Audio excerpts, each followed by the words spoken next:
Muito bem, vamos retomar a nossa segunda unidade de ensino, que trata das teorias da decisão judicial, né? E agora vamos falar mais detidamente ainda sobre a insuficiência das posturas metodológicas no âmbito do Estado liberal de direito. Agora vamos tratar do contexto cultural ou da cultura jurídica alemã para mostrar ainda essa insuficiência. A grande referência agora é o que conhecemos, é o movimento, é a corrente de pensamento ou escola chamada de escola histórica do direito. A grande expressão da escola histórica do direito alemã foi o jurista Savigny, que entre nós talvez mais conhecido como Savigny, isso por causa do filtro da língua francesa,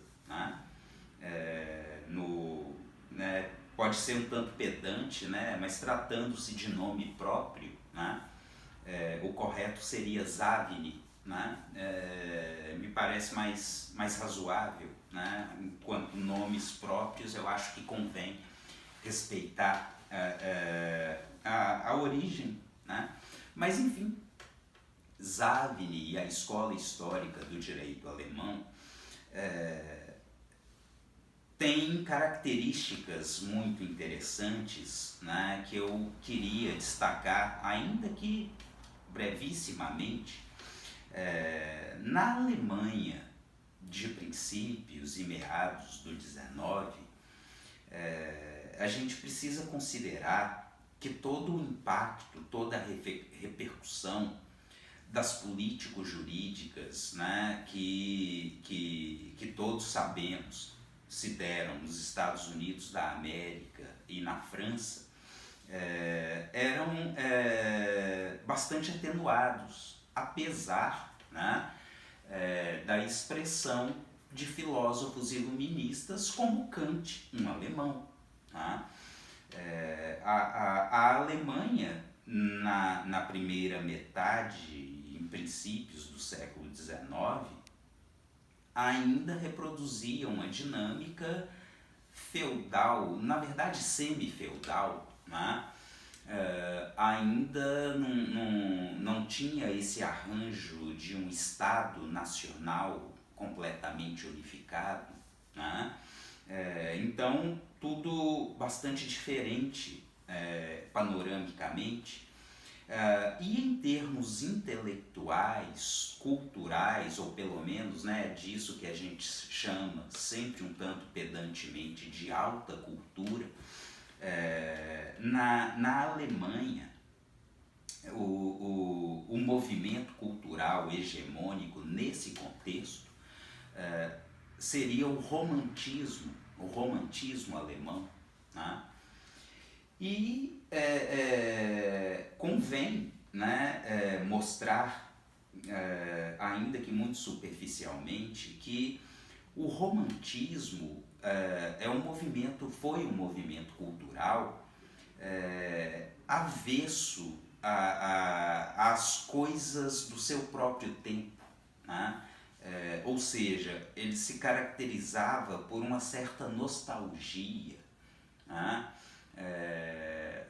assim, de uma forma muito rasa, aquela visão de mundo de que o passado é que era bacana, e o contemporâneo seria decadente. Nesse contexto, considerando esse imaginário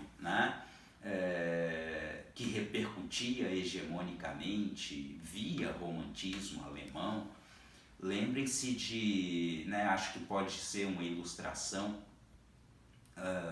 lembrem-se de Goethe, um grande literato, clássico da literatura universal, diríamos hoje, Mas Goethe teria sido uma das grandes expressões, né, do romantismo alemão. E o que era contemporâneo naquele contexto era exatamente a filosofia iluminista, né? O movimento do iluminismo ou da ilustração, né? A Kant outra vez, a Aufklärung, né? E no contexto desse panorama, a tendência era que tudo isso fosse um tanto rechaçado, tá? Isavini, liderando a escola histórica do direito alemão, teria sido o grande vencedor de uma controvérsia, de um debate acadêmico, teórico, interno à Alemanha daquele contexto, né? Ou à Prússia, né? Sendo mais consistente, um debate em que esse movimento foi vencedor, tendo como adversário juristas que defendiam a codificação do direito da Alemanha ou da Prússia de então, né? Lembrem-se que a codificação do direito alemão vai se dar em 1900, com o famoso BGB, né, com o Código Civil Alemão.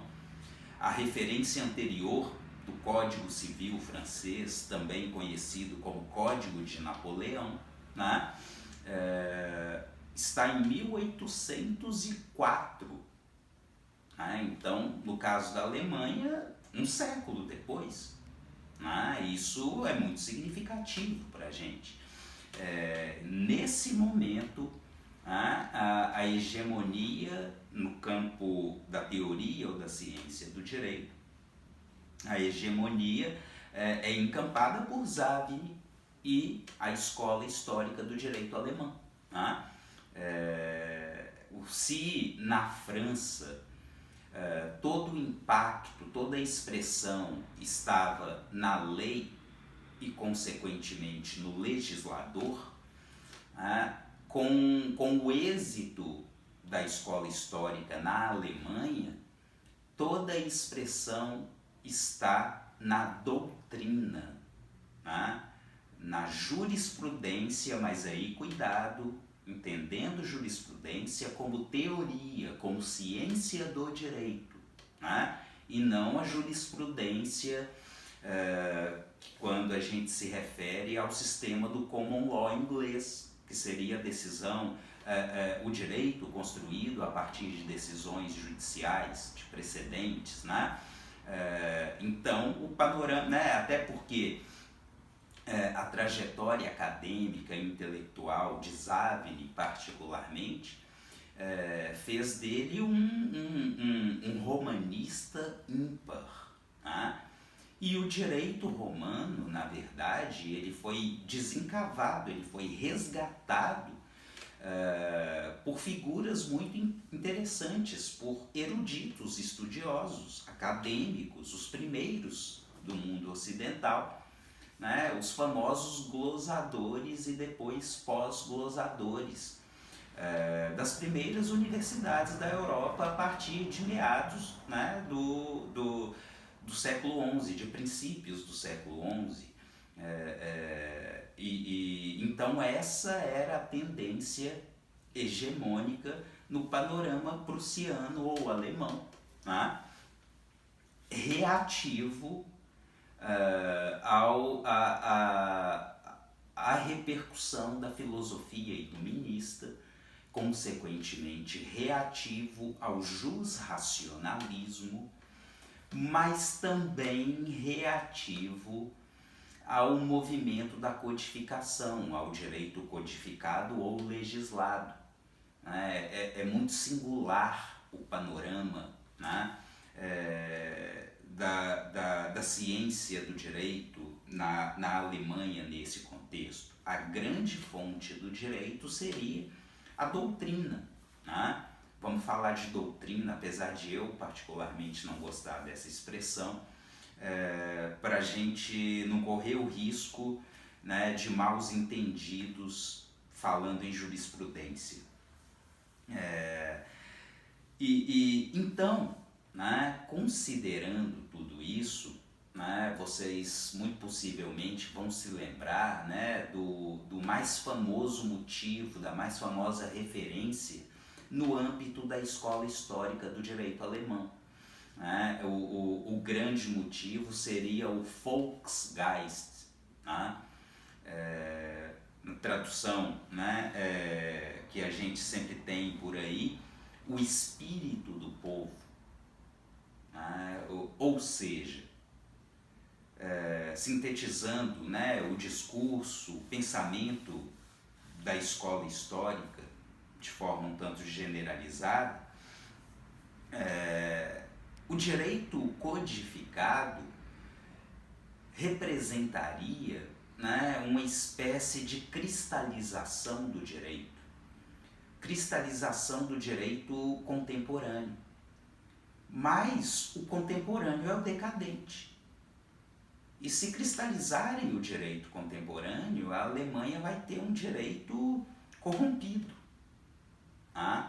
Foi assim, né, que venceram o debate ou a controvérsia acadêmica contra aquela ala, contra aqueles outros movimentos teóricos que defendiam a codificação do direito da Alemanha naquele momento. E o argumento de Savigny teria sido: olha, a gente não precisa de um direito codificado, na verdade a gente já tem a referência do direito romano, e um direito romano, pelo menos, né, no panorama histórico da cultura jurídica romana, o direito romano pós-clássico é que foi um direito codificado, né, mas com a retomada, né, do imaginário da cultura jurídica romana pelos glosadores e pós-glosadores do medievo, o que se tem, né, desde ali é uma sistematização, é uma codificação do direito romano que remontaria, né, ao digesto, enfim. Então o argumento de Savigny vai ser basicamente esse: olha, já tem uma matriz de direito codificado, não é necessária uma outra, né? E na verdade a fonte por excelência do direito, segundo esse pensador, seria o Volksgeist, ou o espírito do povo.